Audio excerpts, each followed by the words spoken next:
희한하게 축구는 대단할 때가 있고 아닐 때가 있는 거죠. 야구는 늘 어느 정도 이상의 인기가 쭉 있는데 축구는 어떤 때는 전 국민적인 응원을 받다가 또 어쩔 때는 그냥 관심에서 거의 사라지는 상황들이 좀 있는 것 같거든요.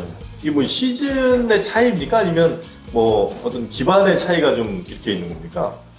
약간 기반의 차이라고 봐야죠. 이 정영진 씨 표현에 네. 포함된 의미를 제가 어느 정도는 그래도 해석은 할 수가 있겠습니다. 네. 왜냐하면 메이저 어떤 국가대항전에서 축구가 딱 나왔을 때는 엄청난 붐이 야구보다 있다가 훨씬 더 인기 있어요. 그렇죠, 그렇죠. 네. 네. 그건 뭐 맞아요. 축구가 글로벌 뭐 최고 종목이면 네. 되겠습니다.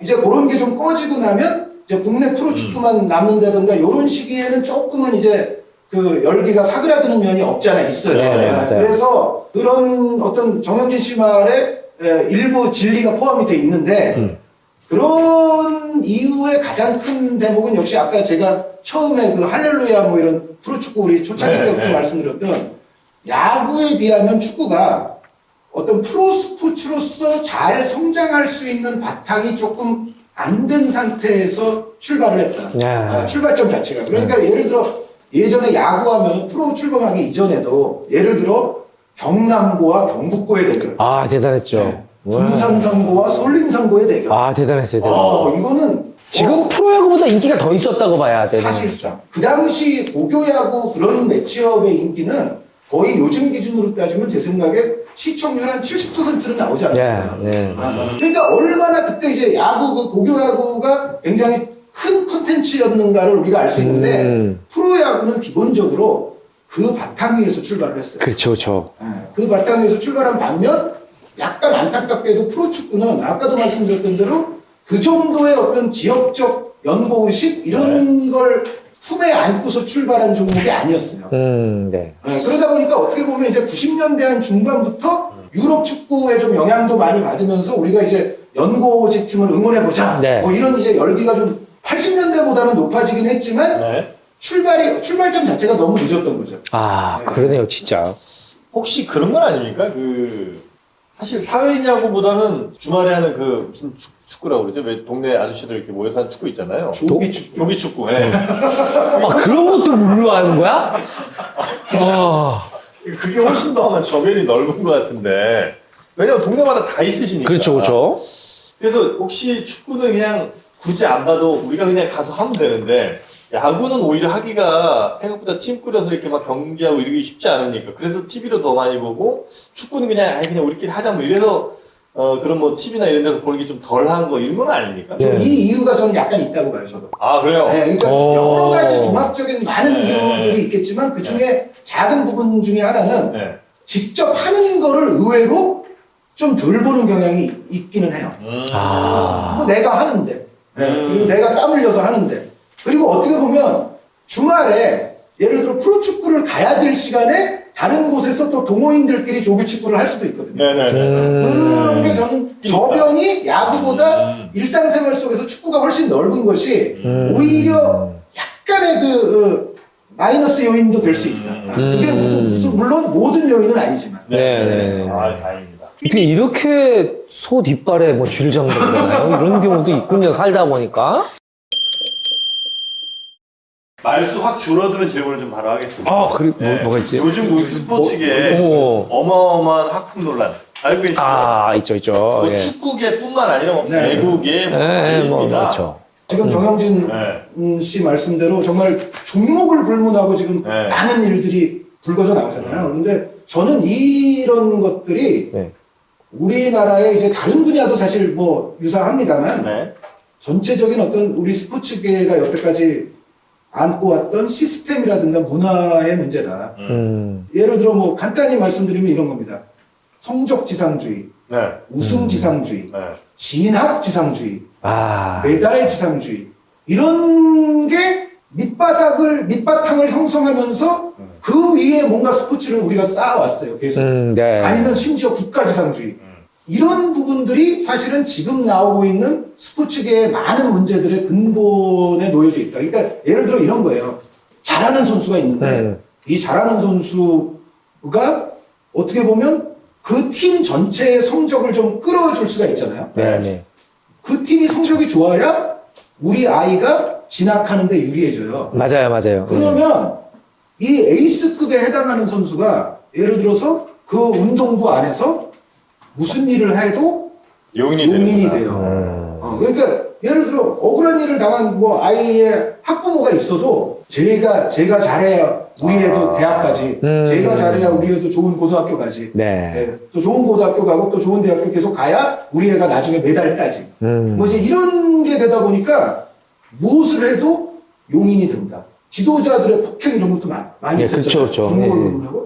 그런데 저 폭력은 우리 아이의 진학에 긍정적인 쪽으로 작용할 거야.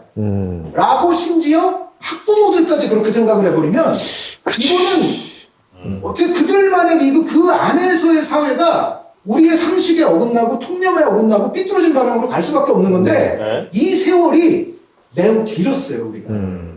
어떻게든 진학해야 되고 좋은 데 가서 또 나중에 메달 따야 되고 야 메달 따야 팔자 고치고 뭐 다 그런 관념 아닙니까? 이게 그 정지효 감독의 4등이라는 영화 보면 수영하는 어린애의 얘기 들으면 어느 순간에 코치가 성적을 올리려고 애를 막 때리기 시작해요.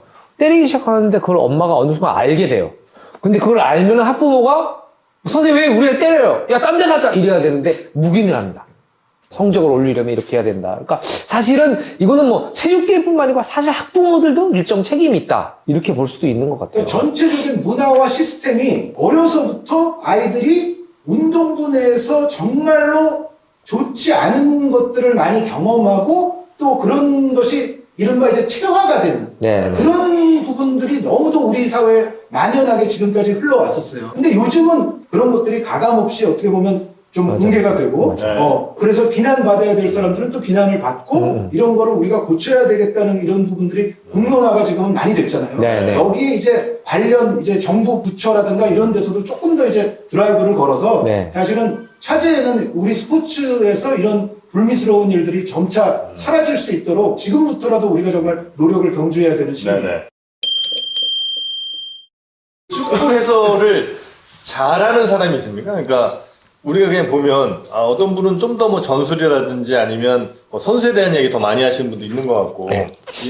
저 해설위원들마다 약간씩 저 캐릭터도 좀 다르시잖아요. 저의 이제 축구 해설에 있어서의 표상은 두 분이에요. 네. 7, 80년대에 지금은 작고하셨습니다. 고인이 되셨는데 주영광 선생님이시라고 요 분은 이제 54년에 우리가 처음으로 월드컵을 나갔을 때 그때 멤버셨던 분이세요. 네. 그런데 제가 주영광 선생님의 해설을 여태까지 잊지 못하는 가장 큰 이유는 네. 7, 80년대면은요 요즘같이 무슨 인터넷 정보가 있습니까? 뭐 서적이 있습니까? 자료가 있습니까? 그 무수히 많은 선수들과 활약하는 영상이 있습니까? 아무것도 없거든요. 네.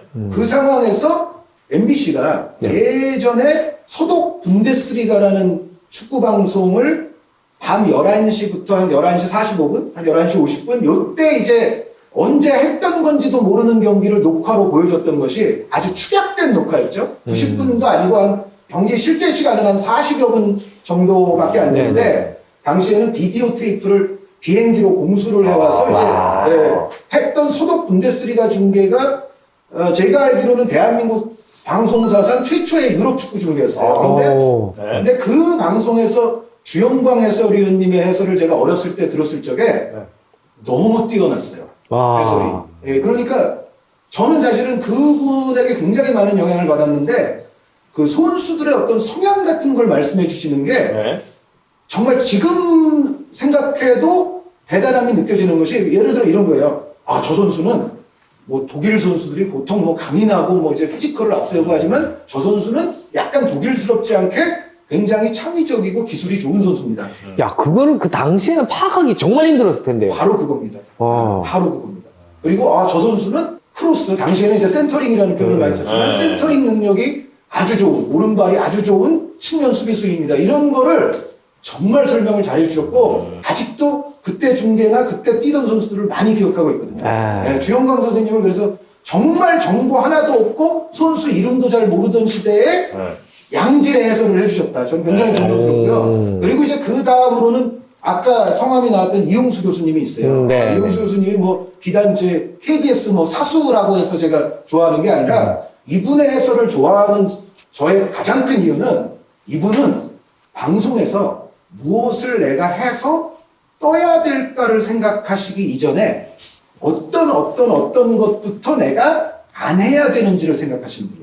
그러니까 이런 거죠. 예를 들어 극도의 뭐 편파 해설. 그러니까 뭐 예를 들어 우리나라와 이제 다른 나라 선수가 하는데 우리나라 선수가 파울을 하면 현명한 영리한 파울이었어요. 좋아요. 뭐 이러다가 다른 나라 선수가 똑같은 파울을 하면 저런 부강무도하고 천인공노할 저런 자랑무도할 제일 맞아. 빨리 퇴장시켜야 돼. 막 이제 이런 식으로 하시는 분들도 있었는데 네. 이용수 교수님은 그런 거 전혀 없고요. 굉장히 이성적이었죠. 그 네, 이용수 교수님. 전혀 없어요. 그러니까 비슷한 파울이면 비슷한 톤으로 해설을 하세요. 그리고 그 방송하는 사람들이 스포츠 방송뿐만 아니라 다른 방송도 마찬가지지만 시청자가 느끼기에 불쾌할 정도로 자기를 내세우면 안 돼요. 그러니까 예를 들어 제가 뭐 예전에 저 선수 다 키웠고요. 아니면은 뭐 제가 저 감독에게 그 전술적 조언도 평소에 많이 하거든요. 뭐 예를 들어 그렇죠. 그런 얘기 하는 분이 있어요. 제가 오늘 아침에 오늘 뭐 먹었냐고 물어봤더니 이런 거 저걸 물어봤는데 컨디션이 아주 좋다고 하더군요. 이제 약간 과시하는 느낌이 있어요. 그런 유의 말씀을 이용수 교수님은 그 긴 해설 커리어 동안 한 번도 안 제가 들어요. 단 한 번도 들은 적이 없어요. 근데 예를 들어 이용수 교수님이야말로 그 2002 월드컵 당시에 기술위원장으로서 히딩크 네. 감독과 더불어 대한민국의 또 성공을 맞아요, 엮어내신 분 맞아요. 아닙니까? 네. 그런데 만약에 이분이 자기를 과시하거나 이런 스타일 같았으면 제가 그 히딩크 감독에게 정말 많은 얘기를 했고 당시의 성공은 저에게 많은 지분이 있는 그런 얘기를 할 수도 있잖아요. 그렇죠. 뭐 그렇게 얘기했어요. 협회가 히딩크 감독에게 정권을 주지 않았다면 과연 이 역사가 쓰여졌을까요? 그거를 제가 만들지 않았습니까? 그렇죠, 예를 들어 그렇죠. 이런 식으로. 그래서 그런데 그런 유형의 말씀을 저는 이용수 교수님의 그 장구한 해설을 세월 동안 한 줄도 한 단어도 들은 적이 없어요. 그러니까 자신을 전혀 내세우지 않으셨던 해설이에요.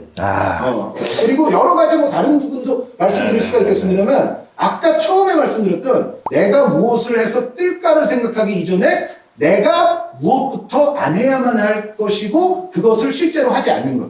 여기에 이건 무슨 초점을 마치 맞추시는 거예요. 거대한 광고 같은 이용수 해설위원회 이용수 교수님 광고 같은 느낌이 캠페인인가요? 네, 그 안타깝게도 이용수 교수님이 이 방송을 혹시 안 보실까봐, 못 보실까봐, 그게 좀 제가 걸리는 부분이긴 합니다만 꼭 교수님께 전달해 주시기 요즘도 바랍니다. 의원님 어디에 좀 말할 데가 별로 없으세요.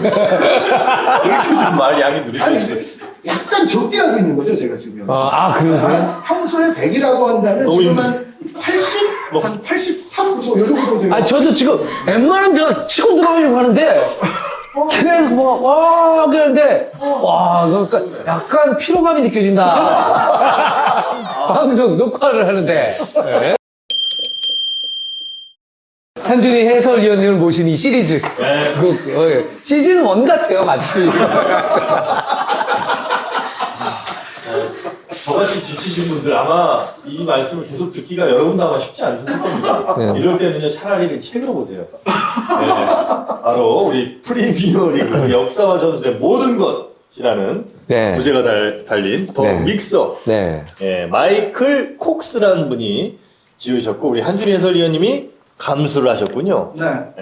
외국 사람 친애들도 있습니다. 외국 분이 지은 걸 감수를 하셨어요? 아니요, 번역본을 감수하죠.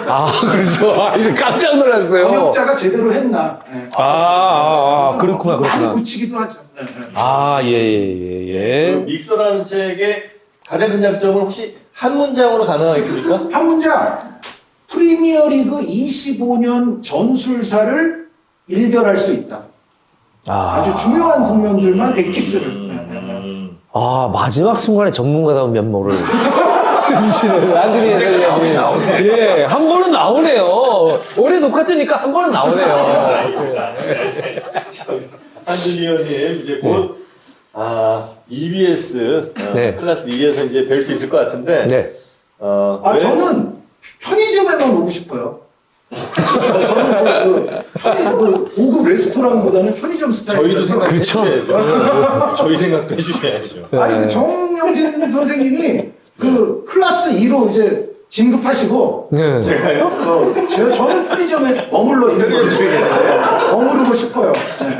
그럼 내가 너무 힘을 붙일 것 같은데. 아니, 한준희 해설위원님하고 둘이서 하면, 이놈. 어쨌든 저랑 같은 무대는 이제 더 이상